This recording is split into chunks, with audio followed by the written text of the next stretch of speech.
By Beastcoast lineup and draft, they went with a second pick Pugna, which I thought was already quite a ballsy, intriguing play in its own right, but it seems like they have their own game plan in mind, and rounding with the Coddle, and obviously Hector is going to be sporting the Alchemist. And I think pretty much what BSJ reigns true. This man can hit creeps and farm Radiance like no other. He is very good at hitting them creeps. He hits the creeps. Here we go. We got FURIA with a bit of an aggressive early movement up north here as a four-man stack trying to get some early initiative going. Our mid lane matchup, no surprise, it would appear to be the Pugna, as he will be, who's he going toe-to-toe with? The Void Spirit? What do you think about that matchup? Murdoch's Void Spirit going against Pugna. I think Void Spirit does okay. You have a lot of magic damage to begin with, and on top of that, you have a way to break the Pugna life drain with your Dissimilate, and you have a auto escape mechanism. I would think that Pugna probably wins, I think, by a little bit when it comes to CS, but like when you're 6. The only thing that sucks about Void Spirit is I think he's going to get his tower taken reasonably early if somebody rotates from Beast Coast. And I imagine a Rubik is easier to rotate than anything really FURIA is going to have to rotate in and try to pressure the Pugna. As Pugna is normally pretty susceptible to any sort of mid lane gank attempts here. Oh, Coddle's in trouble. I love the positioning from Murdoch. He's waiting for him at the top of the stairs. They slow him down, but God, that old man's fast. He's on a horse. Oh, I actually thought he was going to throw the spear from the low ground, but I think he was afraid to push him forward on Sexy Fat. Also, he hasn't leveled it yet. He's just going to save straight up for a Soul Ring, which this is a build I think I saw him do yesterday too, or the other day I should say. What's so special about Soul Ring? Does it allow the Mars to kind of just spam more freely and carelessly with the spear? Or is there something more to it? I think Mars, probably out of a lot of the heroes, he spams out spells like crazy. For example, Centaur has Double Edge, which he just hits, costs him his HP, no big deal. Yeah. But for a hero like Mars, he has no natural ways to build into mana regen, and he has no items that really build his mana pool, aside from like going Aghanims, but no one really rushes that item. So if you're going to go for the standard build, which is like Blink, Vlads, BKB, Pipe, something like that, you have no real ways to mana regen, so it's really important for him. Plus the HP regen never hurts on a hero like this. For sure. And he is getting pretty much free reign on these creep waves. Look at Phoenix just zoning back this top lane. We're also seeing some zone potential here at the bottom as Whisper is putting that Weaver to work, just getting up in their face. Both sides trying to, keep those cores in check so they can reign early, but it is the Mars taking the early bread of creeps. Yeah, what I would imagine, by the way, in this game is because Beast Coast don't actually have natural playmakers aside from the Rubik. They don't really have the easiest ways to initiate. And so when you don't have the easiest ways to initiate, the best thing to do is just to push. It's just a 5-man together and start hitting towers as a group. And that's why I think this Weaver might decide to go for, depending on his laning phase, more like the Aghanims build, where he's just trying to support his Alchemist and make him as fat as possible so that he can just run in. Yeah, have that Alchemist be the big raid boss battering ram to siege ahead and take the objectives, and have your support staff there to back him up. But we'll have to see if FURIA is going to have the capability of finding a way to jump back lines. Bottom lane, Duster in a bit of trouble here. The AA is going to be brought down. Just Whisper getting up in his face, and obviously the Rubik's lift, locking him in his spot. And AA is one of those supports where you get up in his face, he has no options. It's just turn and run and hope for the best. Yeah, he actually hates this 2-1-2 meta, I feel. Like, it's really hard for him to survive. I would agree with that. And doesn't have the headdress yet. I'm sure that's paying a little bit of a price on the TB, as he's got to play it a little more safe. He's going to get an item handoff here, and has the creep wave under his tower, though, so that is something pretty nice. Meanwhile, up and above, creep waves being pulled here, as the Phoenix is just getting tossed around by the Coddle, as he tries to sap away some of the XP from this Alchemist. Still the Mars story, though, in this top lane, as he takes most of the CS. Mid lane, it is the Pugna inching ahead. I'm hearing a bit of trouble at the problem. Pretty low. Yep. One more hit. They're not going to get close enough for that one, are they? No. No. TB's pretty slow hero. Dang. We'll TB is a pretty slow hero, but Lelis is dead now. And both support duos is a little bit weak. So we see the Dissimilate leveled up here. Chris Luck trying to get a solo kill onto Murdoch, but unable to do so. They're just going to trade out farm a little bit longer, and I would anticipate the Rune War is actually really going to determine this matchup. Like, if I'm Void Spirit, I just go for the 50-50 gamble right now, Dakota. Because I think if you're not going for it already, yeah, here we go. Here we go. Who gets it? Gonna be lucky. He does have yellow at the top to cover it, but it's no. top, and that means that Phoenix is gonna have to pick it up. He actually really needed that rune too. He's pretty much out of mana, and you need to be able to spam the Pugna out of lane so that you can sit here and lane somewhat decently. Top lane, a pull to a stacked camp is gonna cause a little bit of commotion. As we see the acid spray come out, Alchemist trying to inch in the last hits where possible, but Mars is still able to freely get what he wants in this top lane. But you know what does it look like to have a Mars come into the mid game from a laning phase where he's really unhinged and allowed to do as he frees? Is he one that is able to pick up something like a blink early, or you know, what does he do with this kind of momentum? I'd actually like him to go for a pipe or something like that. I think he needs to start itemizing so that he can deal with the 5-man. And when they 5-man forward, items like pipe, Vlad's. I don't even know if Vlad's is.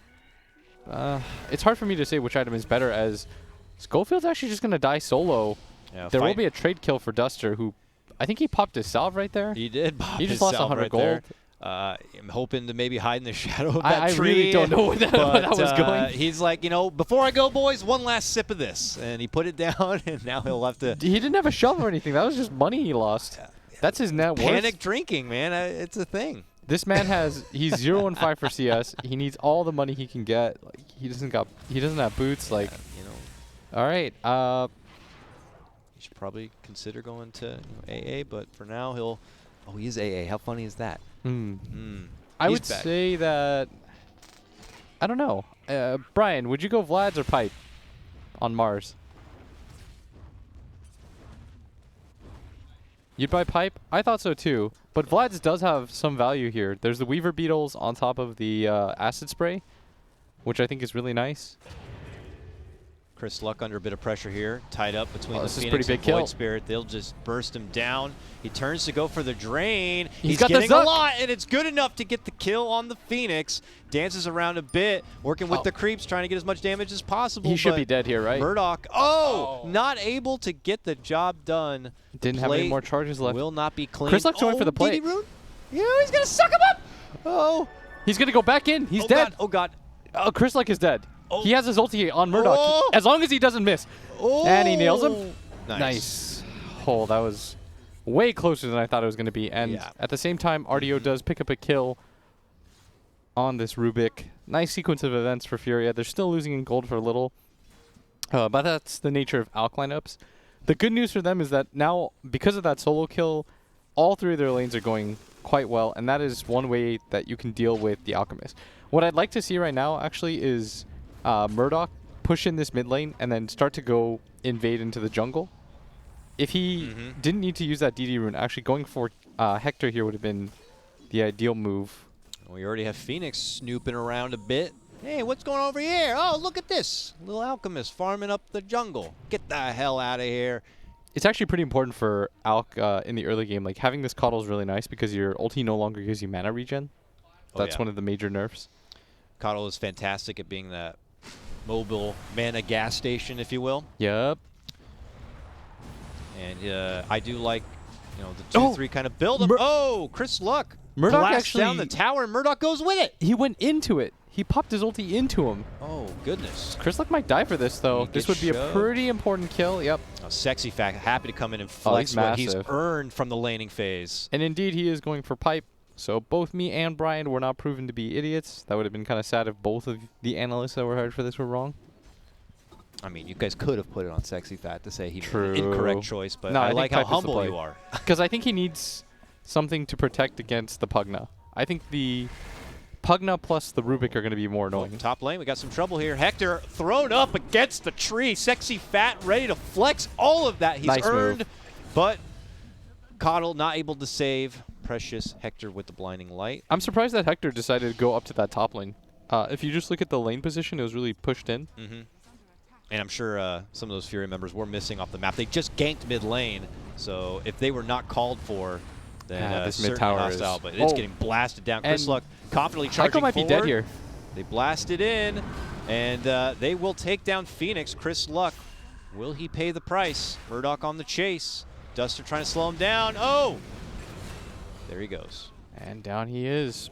They do manage to grab the mid tower during this time, but RDO still farming. They're probably going to lose their bottom tower as well. So they're going to need to start playing 4 Protect 1 on the side of Beastcoast. That just means push in lanes as aggressively as possible.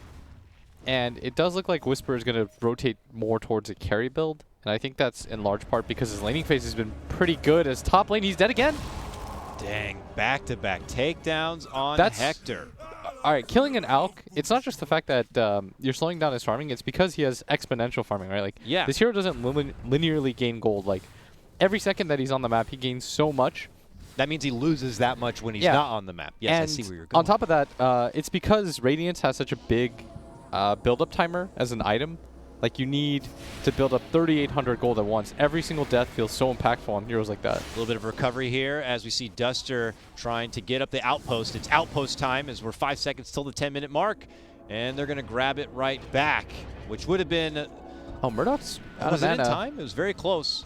Nonetheless, they're still fighting. Schofield in trouble. Blast back Blinding Light coming in from the Coddle. Now the Bird dancing on through, trying to get that lingering bit of damage, but not successful. Now Whisper fights forward, looking to take it to the Phoenix. Void Spirit jumps to the low ground. Chris Luck's here. Heiko might be dead. Sidestep, but yeah, Phoenix puts himself into a corner and will take the sacrifice. I do not believe they got it in time as the snipe on the Schofield. He gets it. The John Stockton from downtown. Ah, hit him with that ball. Very nice snipe right there. Pumps the brakes a bit on this bottom lane push, but as I say that, they make the jump onto Chris Luck. Duster, they're trying to freeze him in his spot. Oh, no, they don't have detection. And he moves away from potentially being solidified, but... Oh. They're still guessing. Yeah. That's not the... I don't know what the upside of that attempt was. Like, I guess they have a sentry on the upper left side, but dropped way too late. But so far, so good for FURIA. This is a very, very nice start for them. Even though they are down 1k gold, again, as everybody knows, Alchemist is... He should be on top. He should be pushing himself on another level. But look at that. The back-to-back deaths, they actually mattered so much. He would have had his Relic by now. And they've stacked so many times for him. So it's not like an Alchemist without stacks. I'd say you'd still get the Radiance around like 14 minutes. And a good timing, I'd say, is anywhere from 12 to 12 and a half. And he's going to be way behind that. They're putting some attention on mid lane, but top, if they don't keep Sexy Fat in check at all, this man is going to have a pipe so damn early. He can just TP if he wanted to. Oh, okay, but stolen spear shoves him up against the wall. Now he's going to be able to find a corner. No, he says, I'm ready to throw down the arena and swing. He's really strong. He just wrecks the Rubik and walks out like there was no problem at all. Something out of a movie almost, where he gets jumped by goons in an alley and just takes him down. It's not realistic. That would never happen in a real fight. Certainly not. But Sexy Fat makes it feel like it's something that can happen for Dreamers.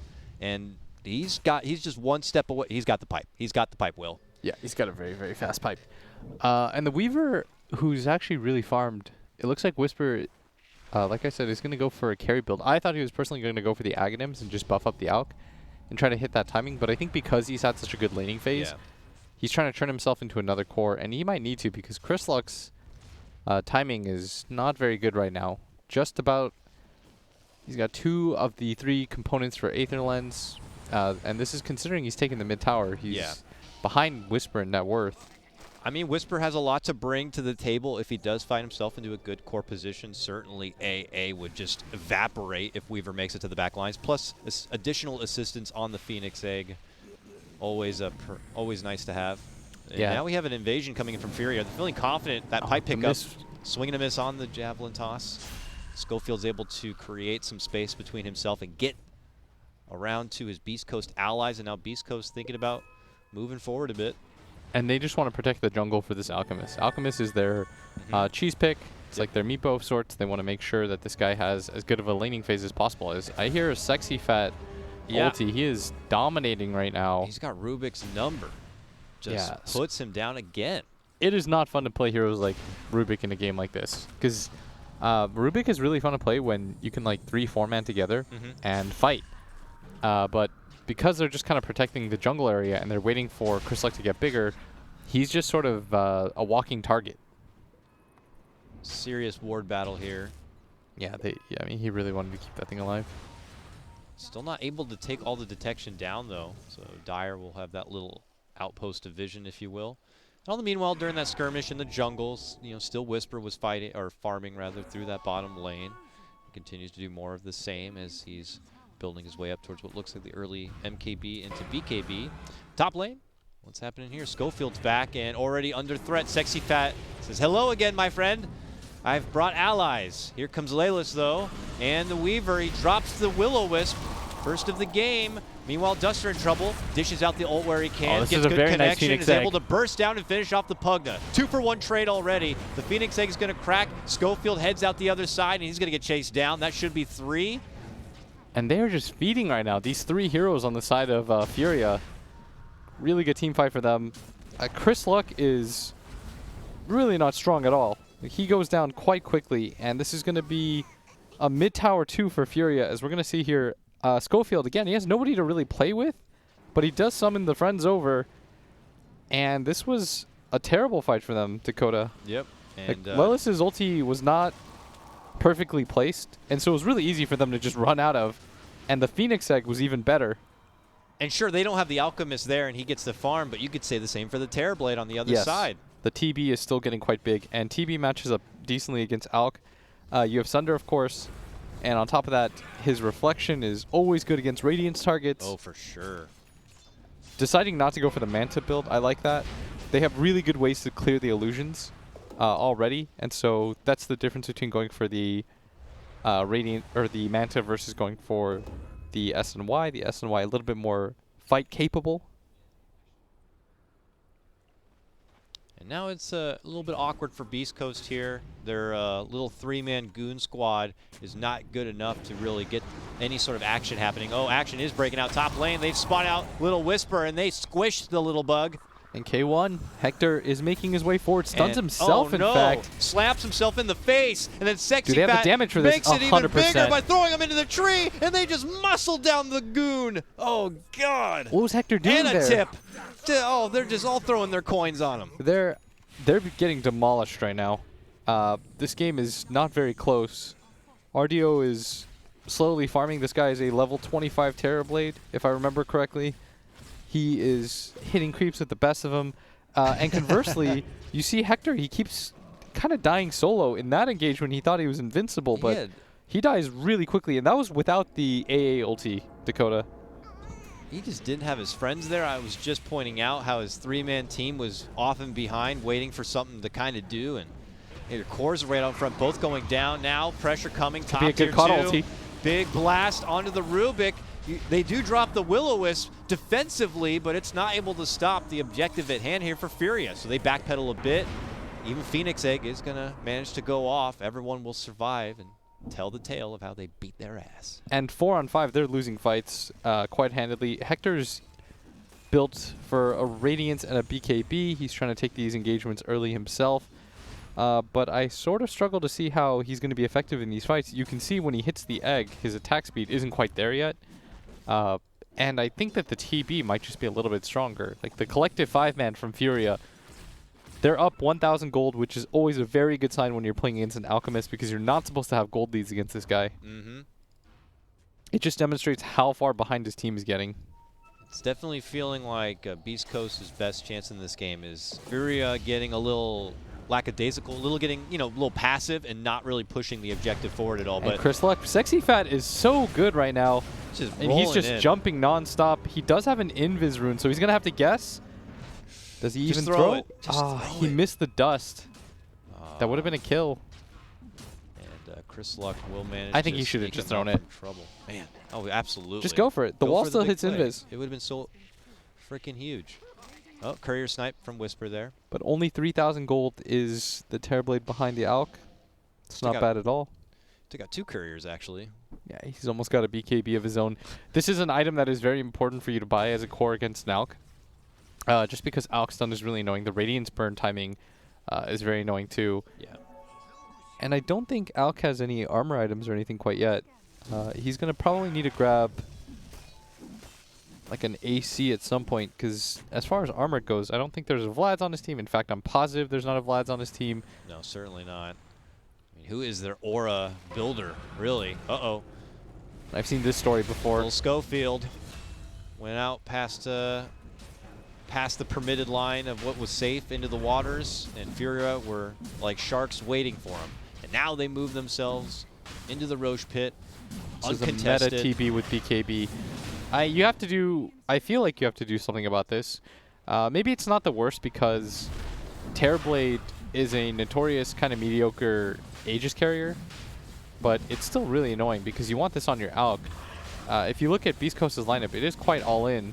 They don't really have initiation or stun. It's going to come down to whether or not Hector can 1v5 with some support from his team, I guess. Yeah.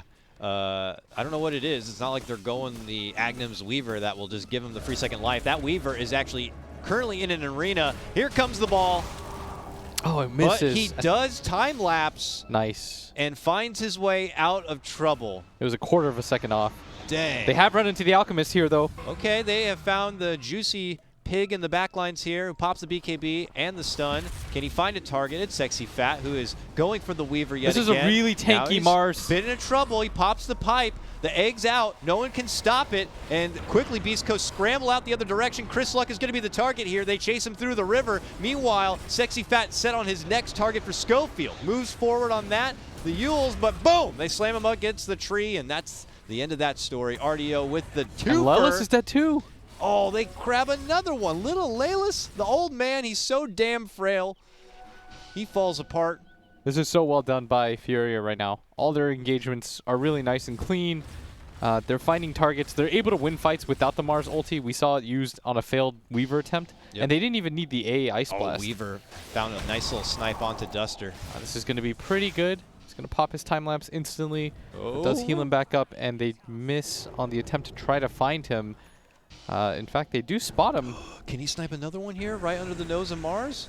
And he doesn't have his time lapse. I actually think he's just dead. Oh, they got him. Burns him down. Whisper, unfortunately, well, he gets lots of free tip money, but yeah, he overstayed his welcome there a bit. So Alk, it looks like Hector, he does this often when he plays his Wraith King 2. He buys the Shadow Blade, but in fact, he's going to now swerve. AC. Does need the armor of the AC. Quite badly, in fact. The Sexy Fat going to run in, and he has no qualms about just dropping this. Dang. Sexy Fat, it's been a phenomenal game for him. He has put down that Rubik time and time again. And then Murdoch gets a nice little snipe on the Chris Luck in the mid lane. It just doesn't stop from FURIA. 25-9. Yeah, the net worth lead doesn't look that significant, but this is with a fat, juicy Alchemist on the other side. So this is a huge win for FURIA. They take the tier 2, and they're not done yet. They're knocking on the mid lane door. Old man Coddle, what's he going to do? RTO is not going to pop his meta until he dies first, and Murdoch is hunting. He's not afraid at all. Layla's, please don't hurt me.